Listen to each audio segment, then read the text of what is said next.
So last night I was on this this other live stream type event, and the young people that were asking, they were asking, like, I got a really good question, and I thought it was a really good question, and it was like, what should younger people be doing to try and survive in what's going on right now? How do we make it through this? And I got to be honest and tell people what I'm seeing. I call it like I see it.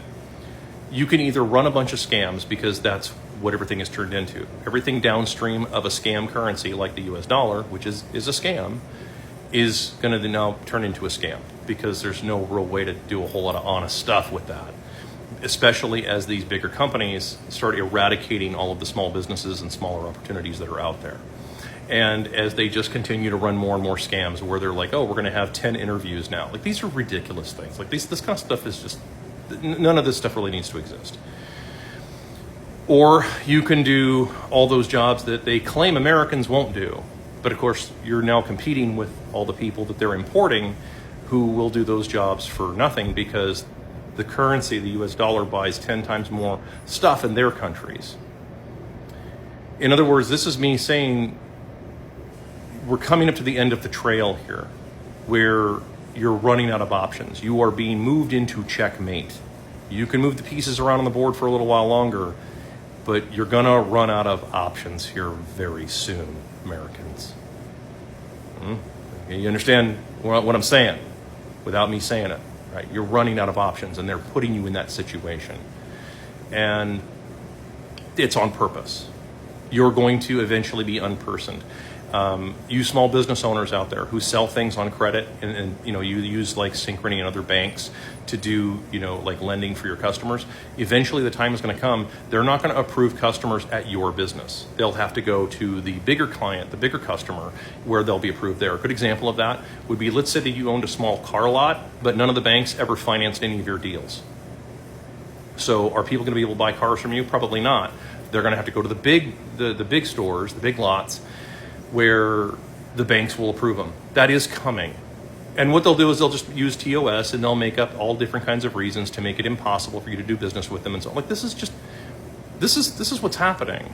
It's happening in the trucking sector. It's happening all over the place. And it's just they're going to continue to tighten the noose around all of small business, which means that which means more people are forced in trying working for these mega corporations who are not going to hire you because you're too expensive, or they're going to pay you very, very, very, very little money, and you're going to have to, I just saw somebody talk about this, wear many hats at your job. In other words, you're going to do the job of like 5 people or 6 people, but we're going to pay you for the job of 1 person.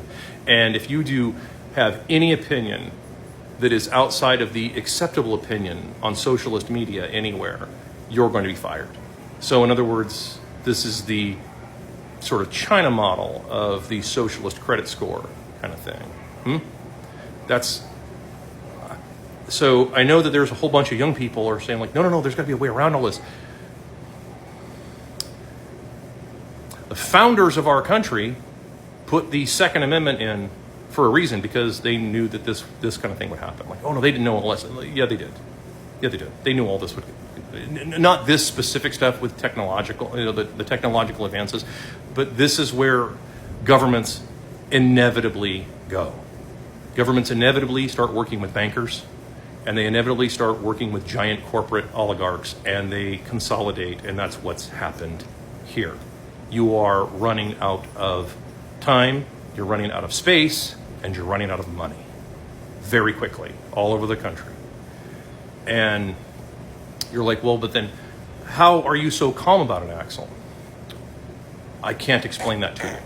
You wouldn't believe it even if I told you anyway. I'm just telling you what's coming next. Stop it. What's coming next is not good. So prepare accordingly for this. And just keep this in mind, that you're going to have to probably make peace with being a criminal. Okay? Again, I have to say it in this kind of way, but you're going to have to make peace with that sooner or later.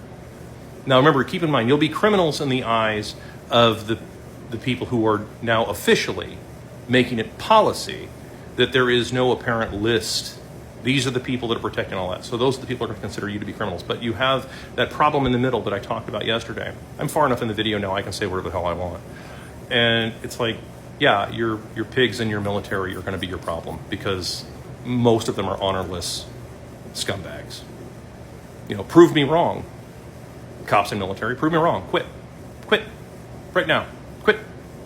Fuck your pension. I don't care if you, well, I have 2 years to pension. Go quit. Or you're just about the money and that's all you ever were about. You didn't really give a shit about anything else. I'm calling you out on all of that. I'm calling you straight out on this. All of you, cops and military. Because you're going to have to side somewhere. And you're probably going to side with whoever is going to continue to pay you in worthless chicken shit fiat nonsense dollars. That's probably the saddest, most pathetic thing that's out there that I can think of, because it tells me that, you know, you never really cared about any of that oath you took. You never cared about any of that. You were just there for the money. That's okay. You can do that. I mean, I just prefer that you be honest about it. I mean, if you're a mercenary, just be a mercenary, but don't dress it up as like that you're somehow that you're better than that. Like, you're not. You're no different than anybody else. For those asking, this little bird. You know, she's silly bird. She's 21. And, you know, we've been friends for a long, long time. She's been a super good bird. And she was hatched in 2004. Yeah, 2004, June of 2004. So, and she's playful and strange.